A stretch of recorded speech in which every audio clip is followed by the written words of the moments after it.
See the man who won't stay for your meal, getting all the piece of pie for your wife. Everybody wanna know how it feels. Everybody wanna see what it's like.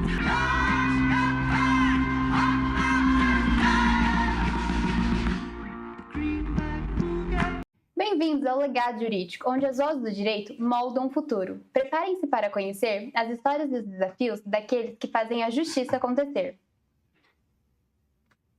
Olá, queridos ouvintes do podcast Legado Jurídico, bem-vindos. Hoje nós estamos aqui com um convidado super especial, Gustavo Brabo. Ele é pós-graduado em Direito Processual Civil pela Unifat, pós-graduado em Direito Civil e Processual Civil pela Escola Paulista de Direito, mestre em Direito pela Escola Paulista de Direito, advogado, professor de Direito Civil, presidente da Comissão de Direito Civil e Processual Civil da OAB Bragança Paulista, coordenador da 8ª Região da Escola Superior da Advocacia, o ESA, e além disso é judoca, alguém que traz disciplina e estratégia do tatame para a prática jurídica. Com muita alegria que nós recebemos hoje, no Legado Jurídico, o nosso professor querido Gustavo Brabo. Eu que agradeço, meninas, é muito bacana. Eu já parabenizei vocês em outro momento, acho que vale agora, com as câmeras nos olhando, parabenizar novamente. É um projeto muito legal, falta esse tipo de iniciativa na faculdade, e hoje, como a gente tem essa estrutura aqui dentro da Unifat, é muito bacana que vocês tenham isso. E eu já falei, vocês têm uma missão. Vocês não vão poder abandonar isso. Ou vocês continuam depois, ou vocês vão ter que pegar algum outro ano e falar, se virem. É o legado jurídico da faculdade. Literalmente, vocês vão levar esse legado adiante. Legal. Obrigado pelo convite. Nós que agradecemos a sua presença. Com certeza. Vamos começar, então? Você começa, Bibi? Começo. Bom, eu quero saber, você é professor, jovem, é algo que a gente vem vendo na sociedade que vem mudando, né? Antes, a nossa imagem de professor, principalmente universitário, eram professores muito velhos, já de idade, e é algo que vem mudando recentemente. Nós temos muitos professores jovens. E eu te pergunto, você acha isso? Você vê isso como uma boa forma? Não, os professores estão, de fato, preparados, ou você vê isso como uma instrumentalização do mercado? Acaba perdendo o potencial que teria. Eu acho que um pouco dos dois. É que, em realidade, assim, na verdade, a vida tem exigido da gente cada vez mais cedo tudo, né? Então, a gente tem se preparado por mais tempo, mas, de todo modo, tem se exigido isso. Então, eu acho que, em certa medida, até mesmo a advocacia se modernizou um pouquinho, né?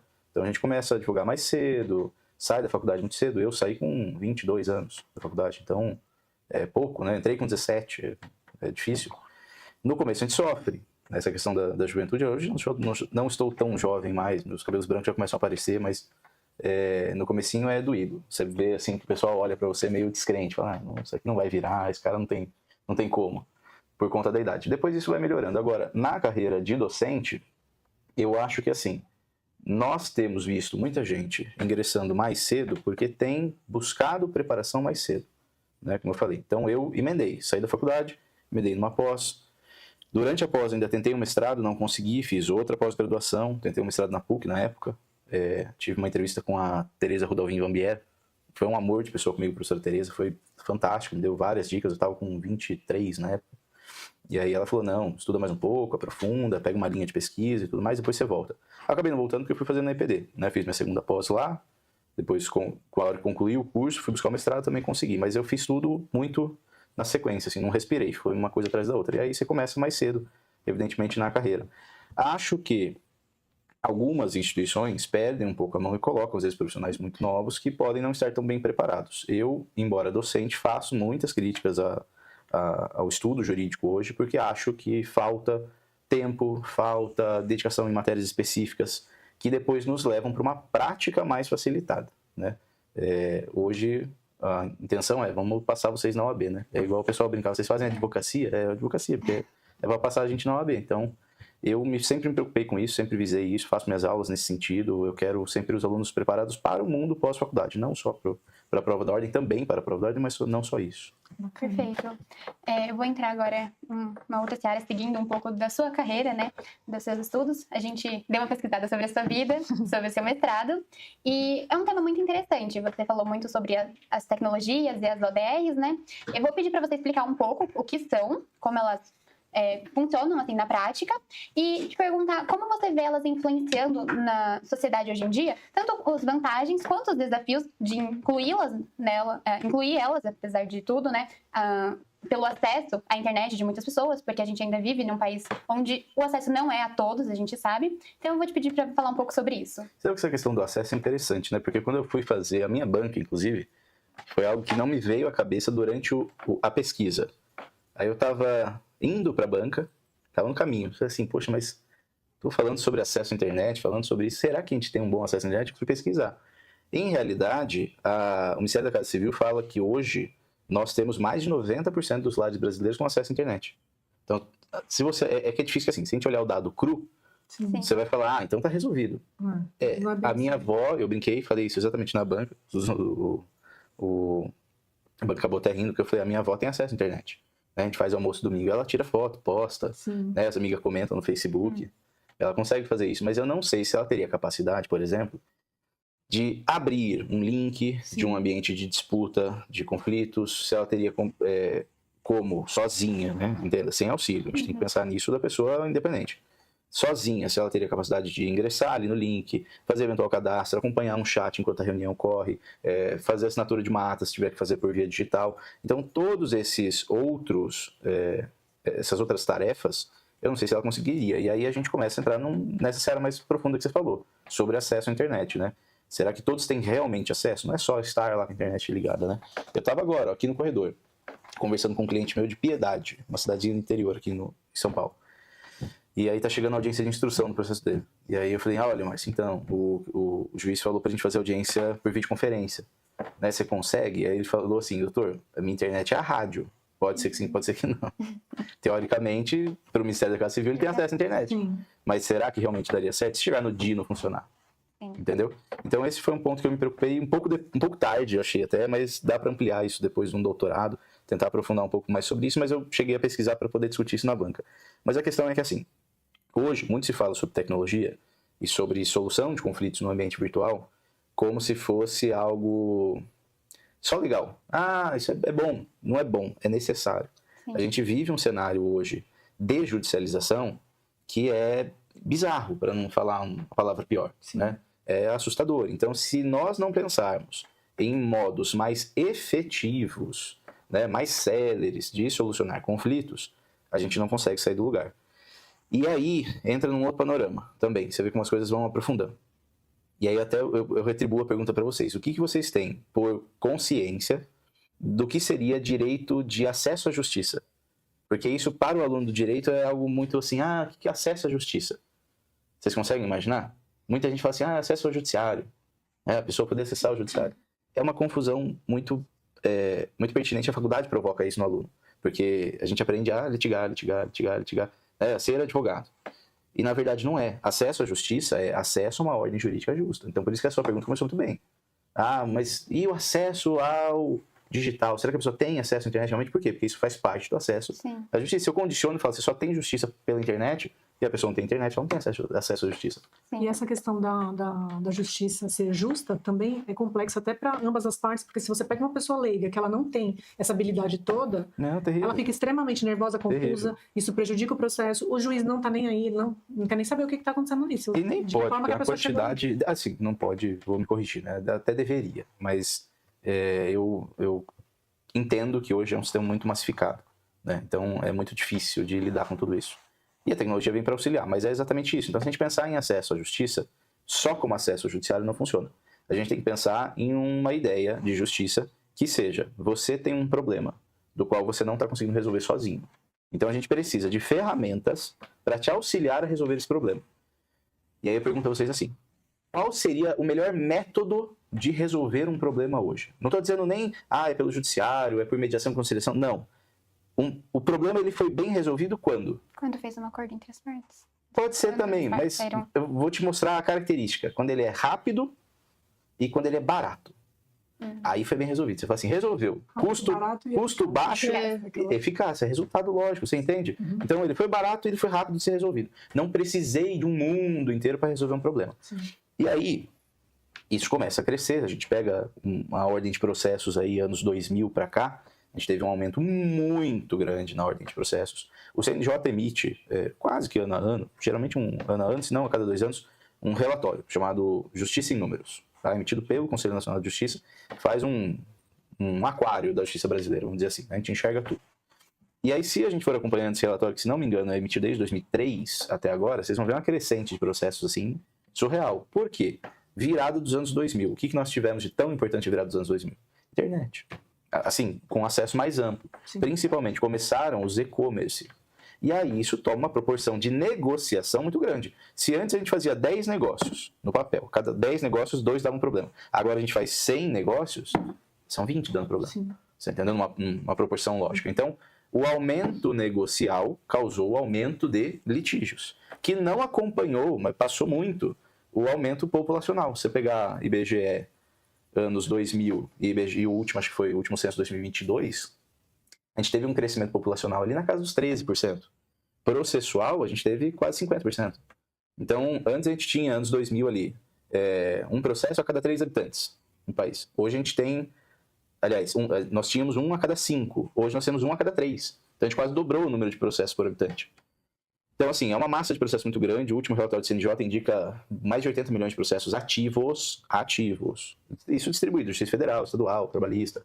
Mas ativos, que não estão suspensos ou parados. Esperando o julgamento. Mais de 80 milhões de processos. Numa população de mais ou menos 200 milhões, tá vendo? Então, assim, tem trabalho para todo mundo, pelo menos, né? Tem Tem trabalho pra todo mundo. Mas é muita coisa. E aí você começa a perceber que essa é uma das razões do porquê o judiciário está explodindo de gente. Um caos. Eu estou fazendo toda essa explicação para vocês entenderem onde eu quero chegar. A crescente veio de 2000 para cá, principalmente em razão dos negócios que se ampliaram na tecnologia. O Estado demora, às vezes, para pegar umas coisinhas. Né? Ele anda, Às vezes. ele anda um pouquinho atrás É raro, mas do acontece. pessoal. Mas as empresas, o mundo corporativo, né, a mão invisível do mercado, geralmente anda um pouquinho mais rápido. E as empresas começaram a perceber, falaram assim, poxa, nós temos muito problema. E os problemas, quando são problemas, viram problemas judiciais. Não dá, é muito processo, o que a gente vai fazer? E aí as empresas começam a tomar algumas providências. E aí nós temos ali, 2010 mais ou menos, o eBay, né, plataforma norte-americana, que começa a tomar providências de soluções de conflitos dentro da própria plataforma.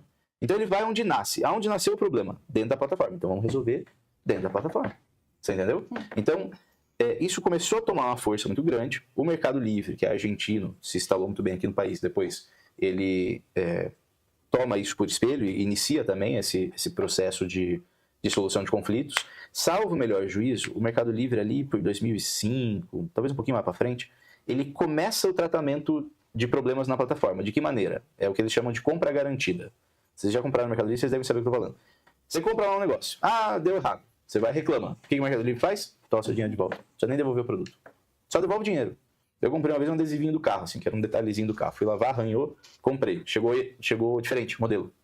Eu reclamei 2 segundos, pum, bipou lá, cartão estorno. Então, assim, eles devolvem dinheiro. No primeiro ano de aplicação do Mercado Livre, eles tiveram uma economia de mais de 20 milhões de reais ano.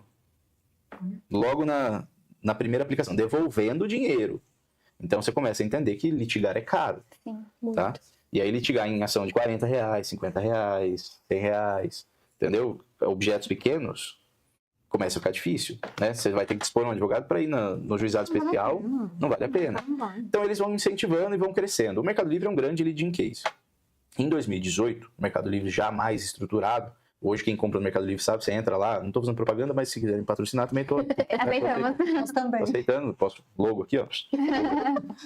Mas em 2018, já mais estruturado, com uma plataforma mais bem construída, plataforma de solução de conflitos, o Mercado Livre diz o seguinte, né, numa pesquisa que eles soltaram a público. Nós tivemos, no ano, mais ou menos, nosso Mercado Livre, mais de 300 milhões de vendas no ano. O Mercado Livre negocia muito hoje. Agora deve estar muito mais. Sim, com certeza. Mas 2018 passou dos 300 milhões. E aí, dos 300 milhões, daquilo que virou conflito, que por algum motivo teve um problema, ou chegou quebrado, chegou errado, demorou na entrega, qualquer problema que deu.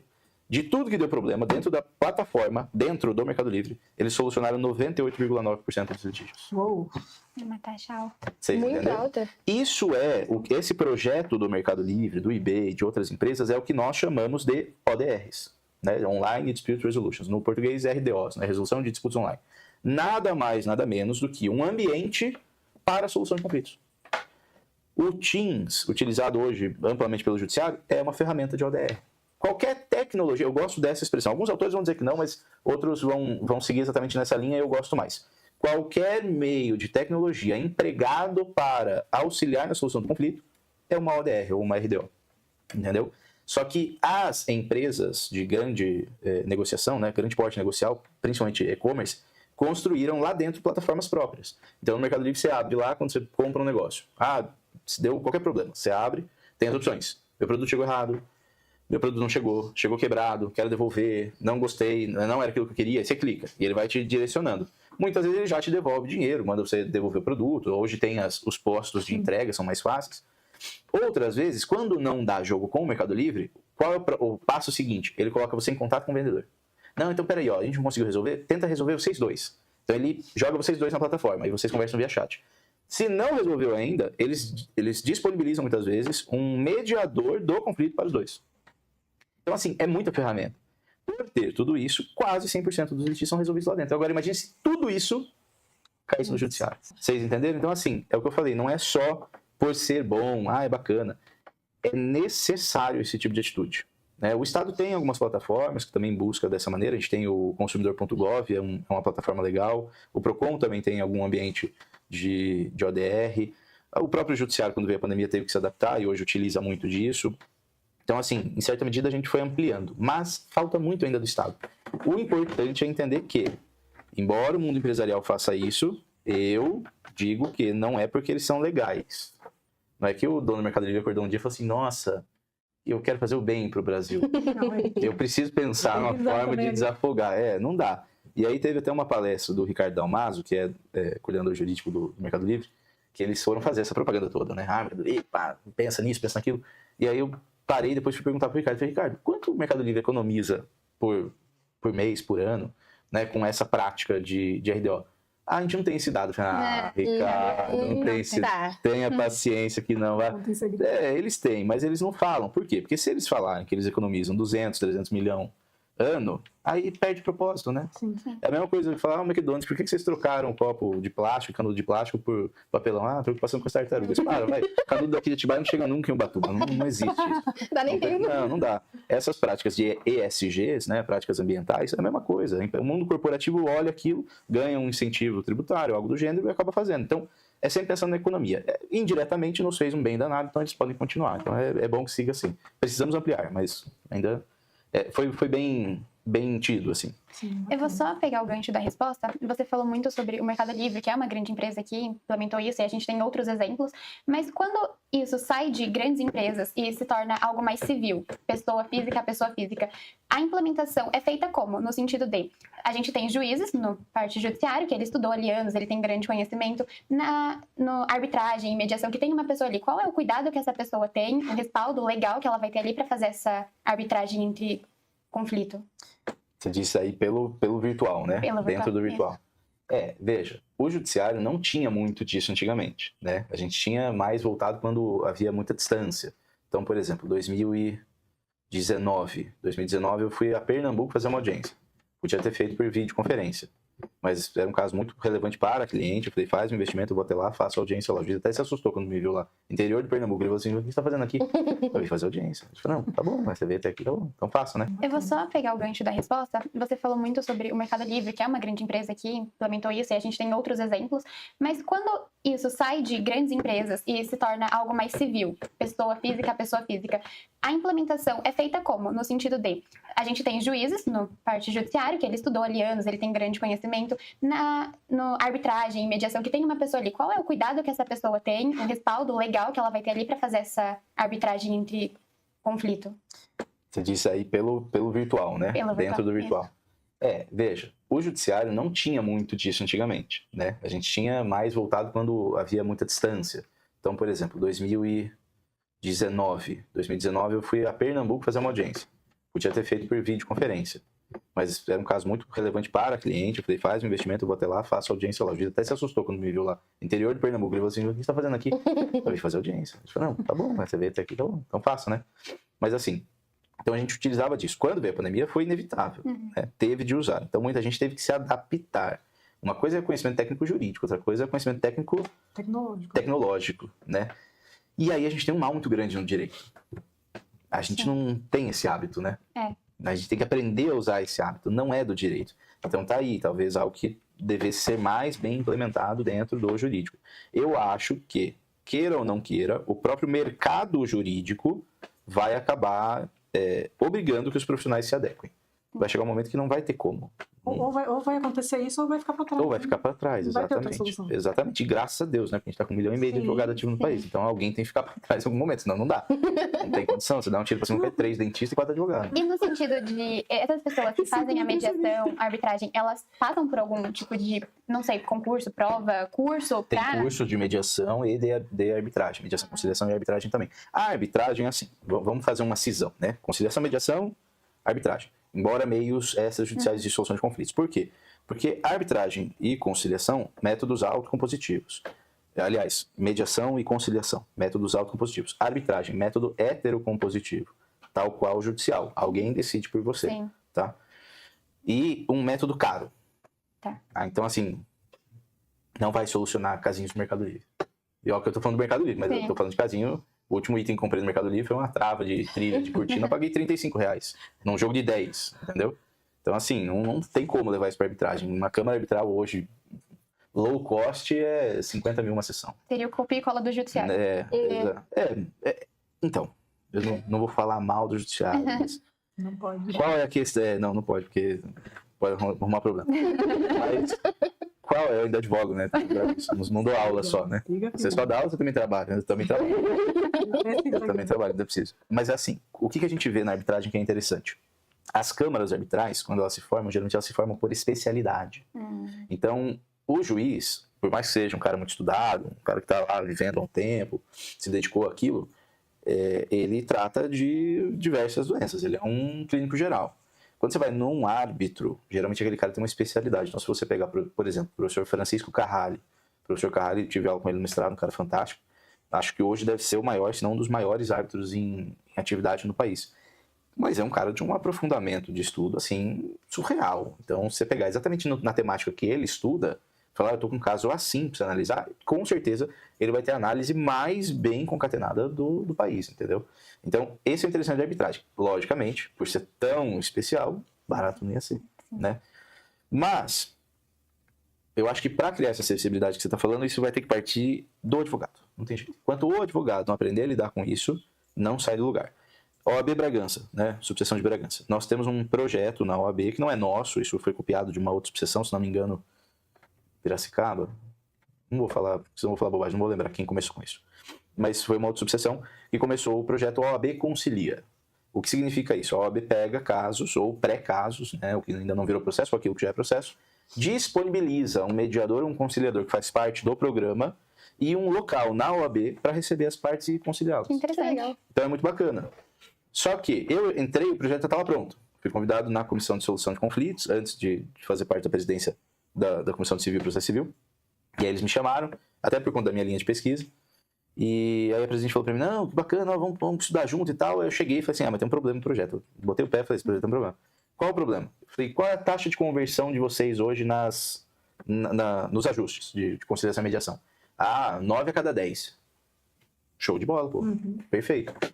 Quantas vocês fazem por semana? A gente faz às terças-feiras, das 9 às 11 da manhã. Faz 2 por Então, e olha ainda. Já não preciso nem explicar. Qual é a taxa de efetividade disso, entendeu? Quantas pessoas tem na comissão? 70. Pô. Então, assim, aí você começa a entender por que do ambiente virtual. É inevitável. O ambiente virtual diminui a pessoalidade. Então, um pouquinho você perde. Mas vamos imaginar que a gente não fizesse 9, fizesse 8 a cada 10. Sim. Só que o que a gente fazia antes, 5 na semana, com 70 pessoas, todo santo dia fazendo rodízio, a gente consegue fazer 50 na semana. Sim. Aí você começa a gerar uma efetividade de verdade. Entende o que significa efetividade? Sim. Você percebe como a palavra é muito diferente? Não é, a pessoa entrou no judiciário, teve acesso, o juiz analisou. Meu, efetividade. Barato e rápido. Você entendeu? E eficaz, por consequência. Então, esse foi o conceito que eu levei. Nós ainda não adaptamos isso, mas é um projeto que eu quero ver se eu consigo colocar com eles em prática, porque daria um outro universo. A gente conseguiria manter uma taxa de conversão de acordos muito boa, e aí sim a gente teria uma redução. E uma visibilidade, né? Aí muito maior. Então, se a gente tem esse programa bem instalado em várias unidades, né, em várias subseções, poxa, aí... É o acesso real à justiça que aí é o acesso real. Você entende? É esse o quesito. Acesso à justiça de verdade. É isso. É a pessoa poder, de qualquer lugar do país, num toque do celular, às vezes resolver um problema. Quando eu estava na banca do mestrado, um dos membros da banca, professor Emerson Malheiro, cara fantástico, professor da FMU, professor Emerson me perguntou exatamente sobre isso. Mas você falou de acesso ao registro, mas ok, pelo meio digital, mas tem amplitude? E quem não tem acesso? Aí eu falei sobre a pesquisa do IBGE, falei sobre esses detalhes, mas de fato eu acho que assim, hoje ainda, pensando que não são todos que têm acesso, não são todos que têm a facilidade, né? Nós ainda precisamos manter um sistema opcional híbrido. Tá? Então, esse juiz do caso que eu estou tocando em Piedade, ele foi muito inteligente nisso. Ele falou, olha, eu quero fazer por videoconferência. Se as partes tiverem um problema e não conseguirem, porque o cara é consciente, ele está numa cidade muito interior. Se as partes não tiverem como fazer, eu vou disponibilizar a sala no fórum com auxílio para que as partes vão até o local para poder fazer. Quem quiser fazer de casa, faz de casa. Quem quiser fazer aqui, pode vir aqui que a gente recebe. Muito bom. Você entendeu? Então, você manter o híbrido, não exclusivamente o digital, é o que a gente precisa para dar acesso full, né? Para dar acesso completo. Mas a presencialidade dá acesso para todo mundo. Dá, mas daí não dá tempo. Sim. Aí a gente não tem tempo, né? A gente está num momento que a gente não precisa, a gente tem que considerar algo mais acelerado. E aí no full presencial não tem como. Perfeito. Mais prático, né?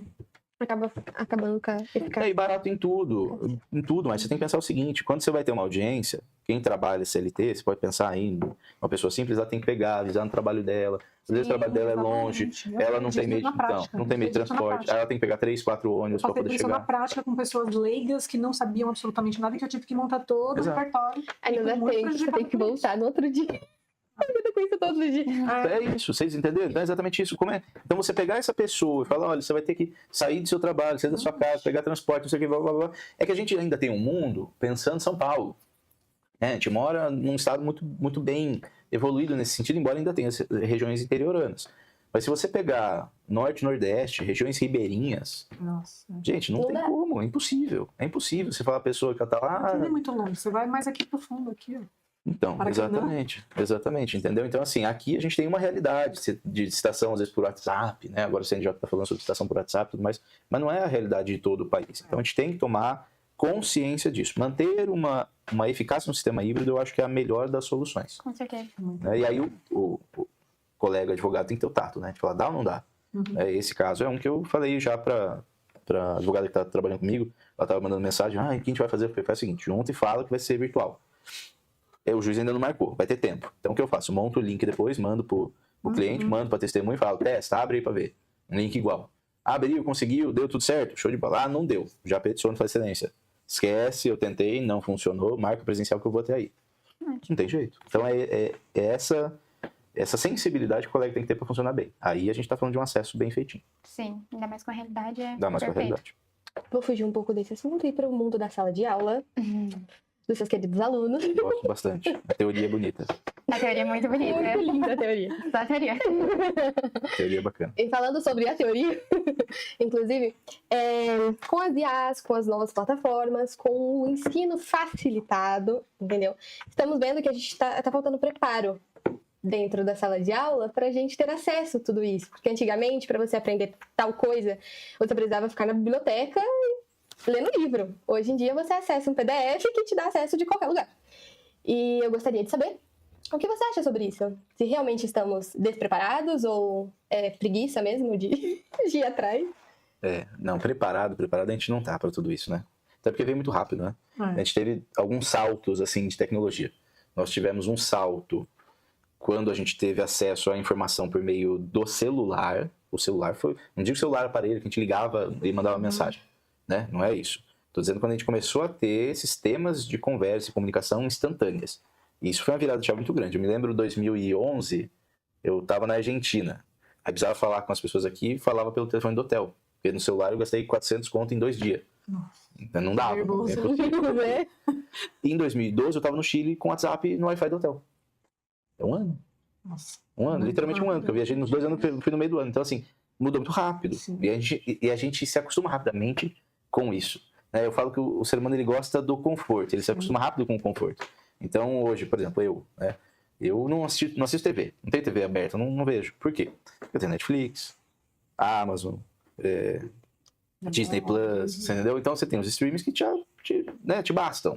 Ah, música. Pô, antigamente a gente tinha que baixar a música, jogar no pendrive, não sei o quê. Nossa, Hoje você tem Spotify. Vocês não passaram por essa. Não, essa fase era complexa, essa Eu fase era passei. complicada. Montar o pendrivezinho, era difícil. Então, assim, nós hoje temos esse conforto. A inteligência artificial chega como um novo conforto, né? E aí, qual é o risco que a gente tem que prestar muita atenção? E eu tento instruir dentro da sala de aula nesse sentido.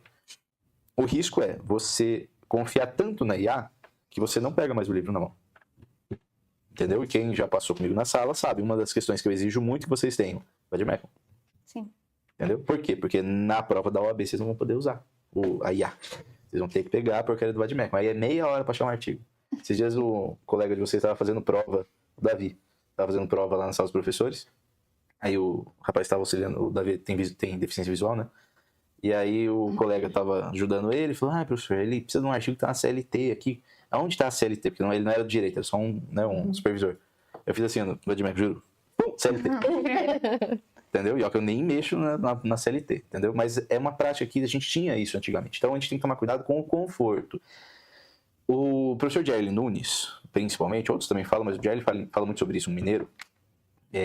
Ele diz que é irrefreável, impossível retroceder. Nós temos um período agora da inteligência artificial tomando, da tecnologia em geral, mas a IA principalmente, tomando um espaço que não tem como voltar. Então, assim, aceitem e vamos seguir com isso. Mas a gente tem que saber como utilizar. Eu uso a IA, uso bastante, me ajuda às vezes a revisar um texto, a fazer uma pesquisa inicial, mas tem que tomar muito cuidado. Tem advogado pesquisando jurisprudência, aí ela monta a jurisprudência. Sim. Entendeu? Então, algo que eu não fazia...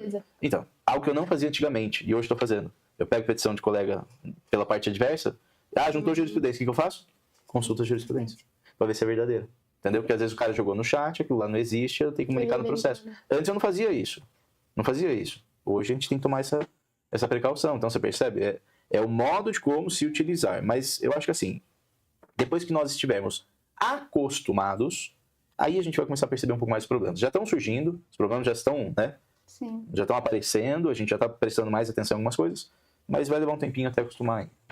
O judiciário aos poucos vai se adaptando, né? Hoje, enquanto a gente grava, tá tendo uma palestra na OAB de Atibaia sobre o uso da IA no judiciário para processos. Então, acho que aos poucos os advogados vão... É inevitável, né? Inevitável. As cortes superiores, STJ e STF, usam há um bom tempo já, muito antes da gente, entendeu? Dizem que a inteligência artificial do STJ fazia análise de admissibilidade de recursos. O problema é que não saía marcado embaixo, que foi a IA que analisou, né? Você entendeu? Então, a gente começa uma dificuldade também, porque alguns advogados mais voltados ao mundo tecnológico começam a falar assim, mas é uma IA, então a IA tem uma programação. Como programa, a gente consegue achar o furo dela. Então, se você botar tais termos, ele passa. Ela admite o recurso. Eu não sei se é verdade ou não, eu não manjo nada de tecnologia nesse sentido, mas estudando, vi muita gente falar sobre isso. Então, e é realmente um problema. A IA é algo programado, é robozinho, matemático, entendeu? É alimentada, né? É alimentada. Se você achar exatamente o ponto de alimentação dela, você vai, entendeu? Então, e é o que você falou, mas você tem que tomar cuidado, porque assim, ela é alimentada por alguém. Quem é essa pessoa que alimenta? Como alimentou?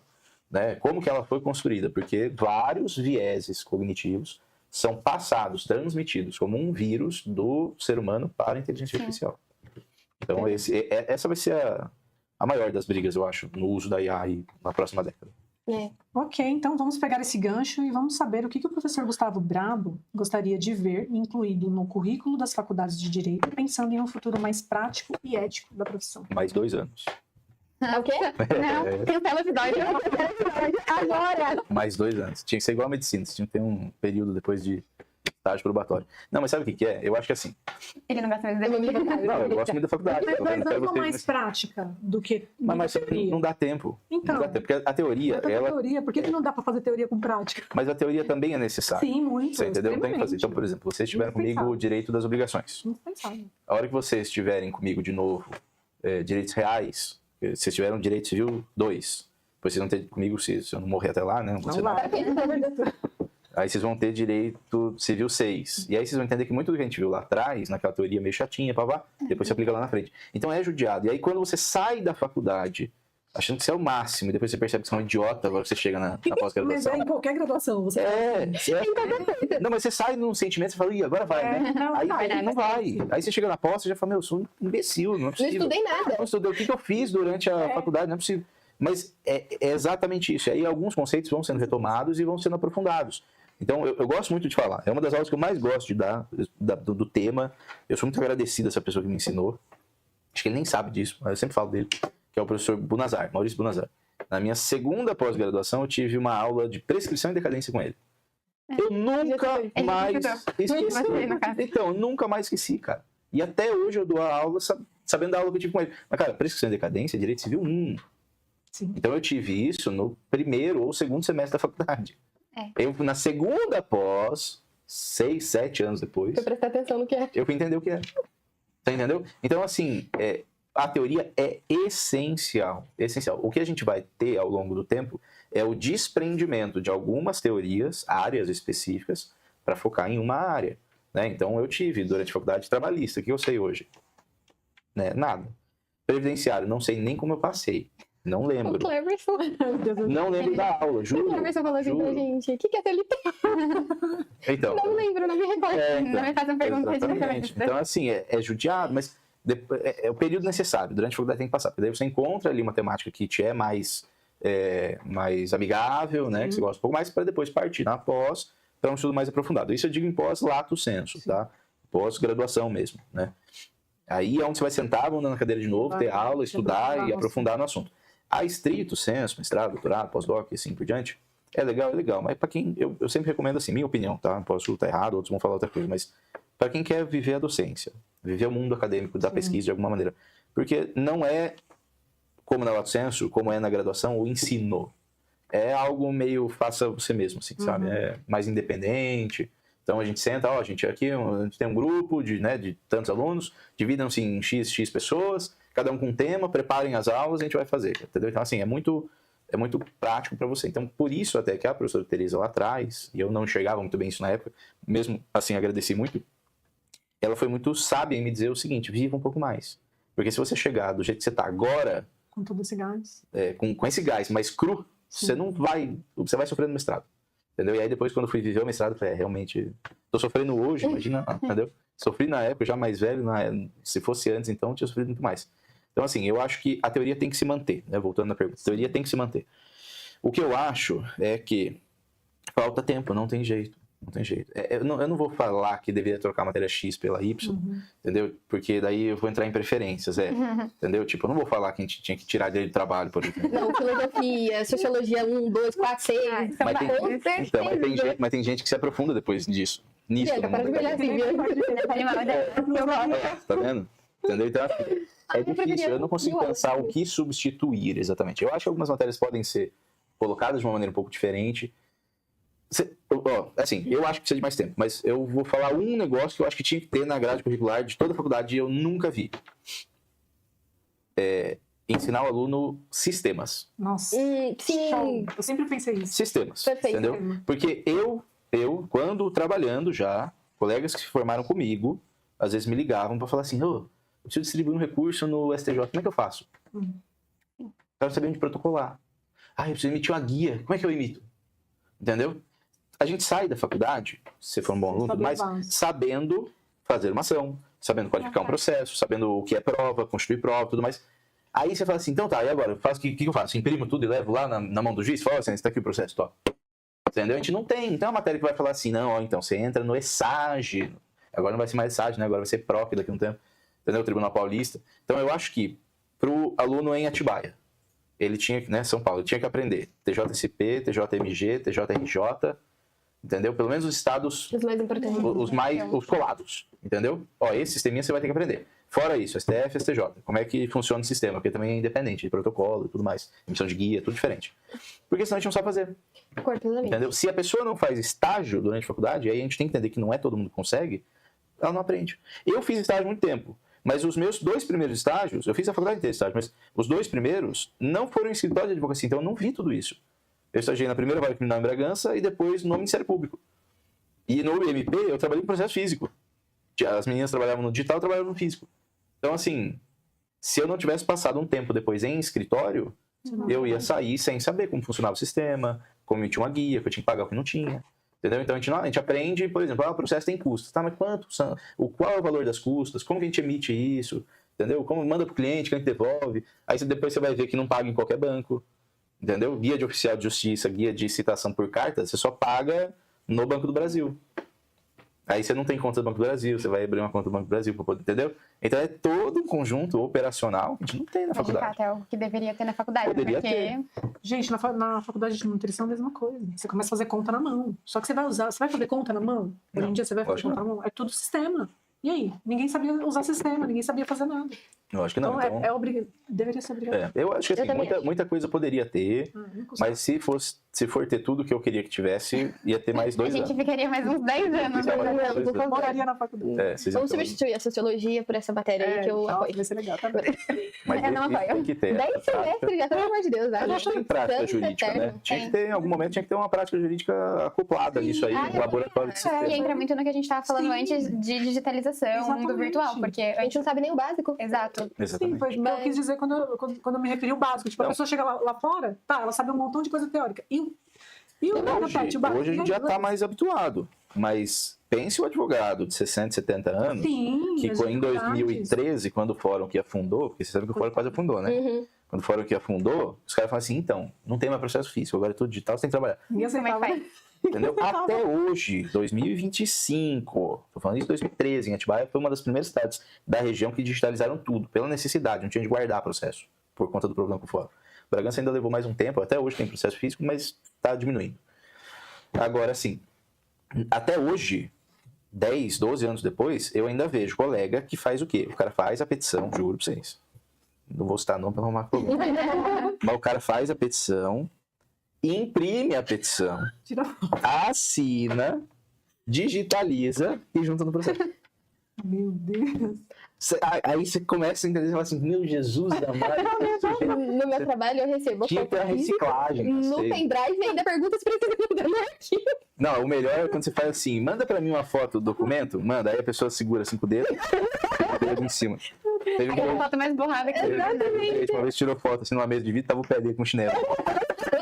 Como que você olha que está isso? Isso Tem que a fazer Globo não tratamento mostra. na foto, Não, isso a tem Globo não câmera, mostra. tirar fundo. A advocacia é fantástica por isso, cara. Você tem que aprender cada coisa na advocacia, aí você vai ficando versátil, entendeu? fato. Você vai ficando versátil, tem que aprender tudo. Esses dias atrás, eu atendo uma empresa de produção de alimentos, né, suplementos alimentares.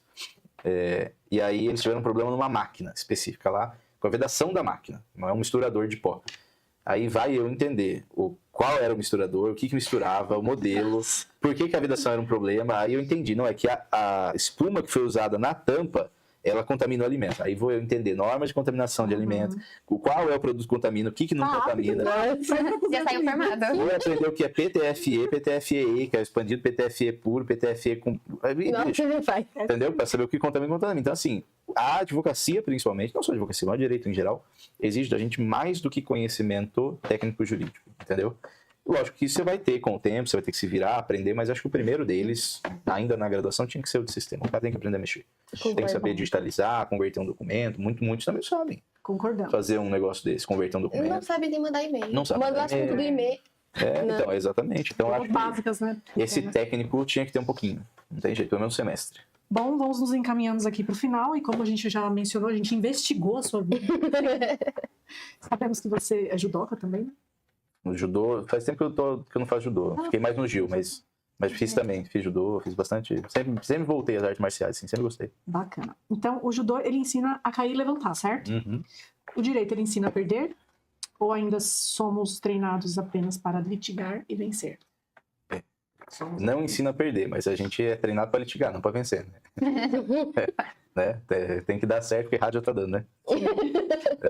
Eu acho que assim, a faculdade, o pessoal brinca, às vezes fala, você é pessimista. Não sou pessimista, não é que eu sou pessimista, sou realista, são coisas Sim. diferentes. Né? Eu não ganho todos os Também, processos só. no meu escritório. E eu falo isso de portas abertas. Acho menos entendeu? doído, né? A gente É ser menos mais... doído. O cliente chega... Já saber que pode Cliente, levar. exatamente, o cliente chega e fala, eu quero fazer isso, não vai dar certo. Mas eu acho que não vai... Você quer fazer, eu faço pra você, mas eu acho que não vai dar certo. Você tá evitando um problema. Você entende? Então, assim, eu não crio falsas expectativas, eu não crio uma esperança num litígio, porque litígio não tem que ser esperançoso, Sim. entendeu? Justiça é um termo muito complexo. O que é justiça? Né? O que é justo? Para mim, Uhum. para o judiciário, para outra parte, É igual a história da verdade. Quando, né, o que é verdade? Tem 3 verdades, né? 4 verdades. Do autor, do réu, do juiz e do processo. E a verdade real ainda, entendeu? Então, assim, é muito complicado. Eu acho que a gente aprende a litigar, mais ou menos ainda. Falando o que eu falei, pra mim tinha que ter mais tempo, mas esse é um baita problema também, porque a gente aprende a litigar, não resolver problema. Vocês estão tendo a faculdade, vocês vão ter 5 anos. Quanto tempo vocês tiveram de mediação, conciliação, estudo do ser humano? Quanto tempo vocês tiveram? Nada. Não é... antes que eu seja A gente demitido. volta pra prática, pra história da prática. Eu quero deixar claro que não é só a FAT, tá? Sim, não. Pra não me mandarem embora. O pessoal vai falar assim, Gustavo, você tinha faculdade. Não é isso. É uma crítica geral, todas as faculdades. Quando eu estava em São Paulo, eu falava a mesma coisa do EPD. Não tem. A gente não aprende a resolver conflito, a gente aprende a litigar. Litigar não é resolver conflito. Entendeu? O tema central da minha pesquisa hoje é essa. É mostrar que litígio não é solução de conflito. Não é só o litígio. Entende? Então, assim,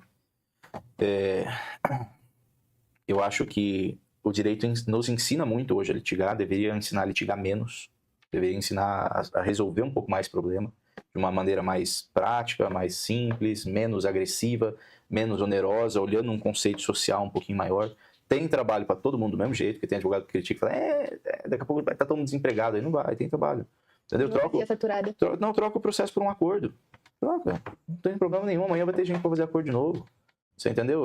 Faz um contrato, vai para uma outra área, a gente readequa, realinha, parte para outros segmentos, entendeu? Então, assim, a gente não aprende nem a perder, nem a vencer. E o problema é que a gente também não aprende a perder, então a gente fica desiludido. Eu falo que o começo da profissão, para quem realmente vai tentar advocacia, principalmente independente, é triste. É triste. A pessoa assistiu Suítes ali, acha Pronto, agora eu sou Harvey. Veio de perna no dia, embaixo do braço. ganhei todas as causas. Sou advogada. É deplorável. Tudo. Aí quando você começa a estudar um pouco mais, piora. Eu vou falar a minha experiência assim, ó. Minha primeira pós eu fiz aqui na FAT. Pós em processo civil. A FAT na época lançou, eu não estava dando curso mais, deveria voltar inclusive, porque o projeto foi muito bom na época. Vieram excelentes professores de alto escalão, por exemplo, o professor Alexandre Freitas Câmara, um baita de um cara. Teve com a gente 2 dias aqui um lá no auditório lá no centro, e o outro dia aqui, sábado de manhã. Cara, muito bom, muito bom. Ele e outros tantos que vieram. E aí, assim, comecei a estudar, vi um mundo de processo. Falei, nossa, e aquela história, né? Quem sabe processo, né? Manda no jogo, porque é o cara que é o dono da bola. Tenta fazer aplicar. Não aplica. Eu tenho... Quanto tempo eu tenho? Desde 2018, advogando, são 7 anos já, indo para 8, se não estiver fazendo conta errada. Eu nunca consegui judiciário, fica a dica, nunca consegui fazer valer uma aplicação de multa por litigante de má fé. Nunca. E assim, tiveram hipóteses, cara. Você fala assim, não, isso aqui tem. Tem que ir. Aí o juiz fala assim, isso aqui flerta com a má fé. Mas por que flerta? Não é má fé? Eu não tô entendendo. O que é flerte? Explica pra mim.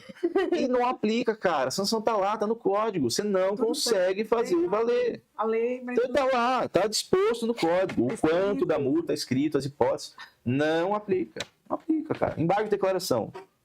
Triste. Faz embargo pra você ver. Essencial, cara, a maioria vai voltar assim pra você. Nada a aclarar, tá? Insatisfeito, recorra. Aí você começa a dar com a cara no muro e você vai ficando um pouco triste. Então, assim, é verdade isso, tá? Eu tô falando minha experiência pessoal. Eu passei ali, 2021, um momento de desilusão com o direito. Assim, tipo, puxa, mas que coisa, cara, isso não funciona. Pensou em se aposentar?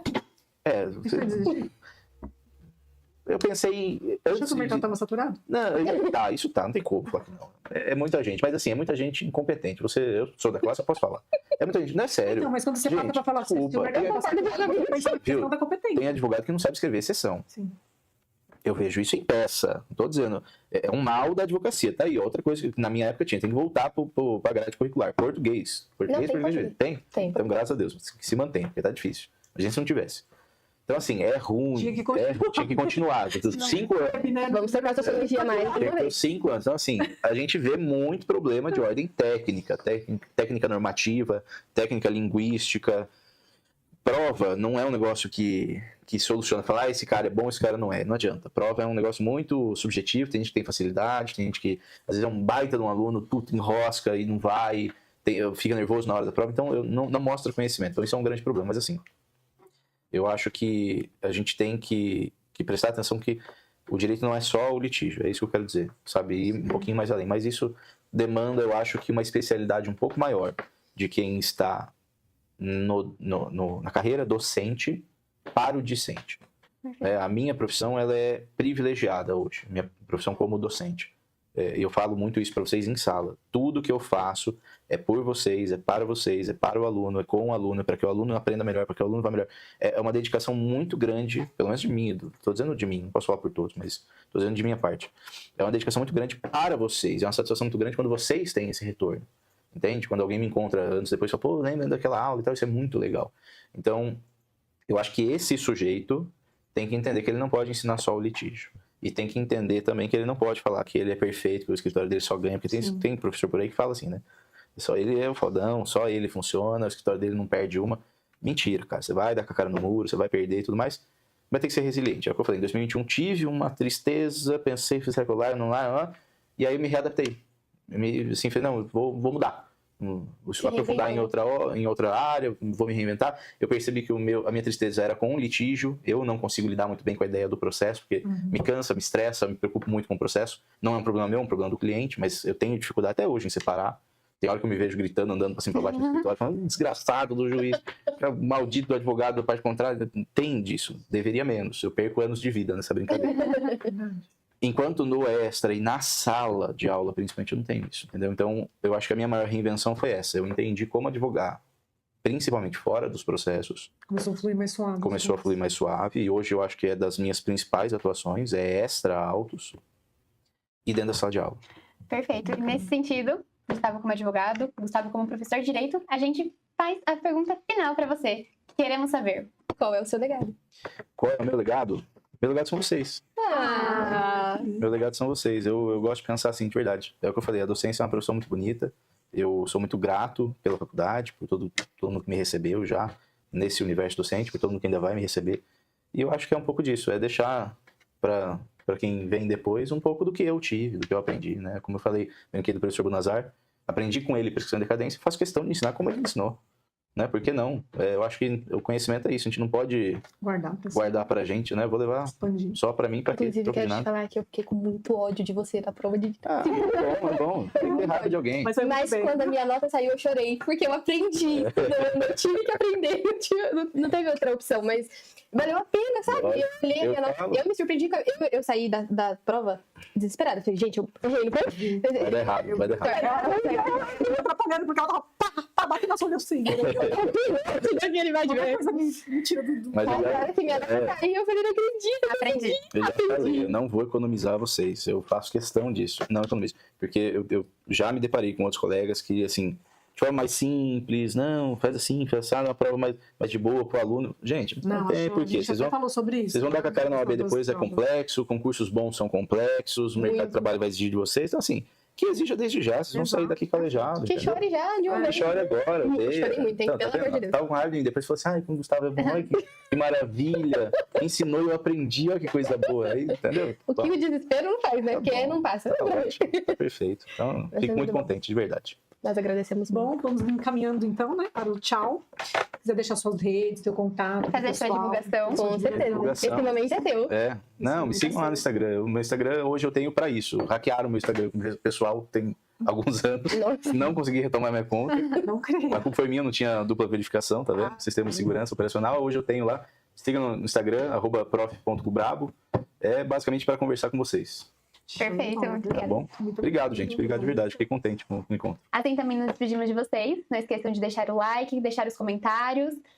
E é isso. Compartilhem com quem você acha que vai gostar desse episódio. E esperamos vocês até o próximo. E ativem o sininho. E mais informação do nosso convidado e das nossas redes sociais. Tchau.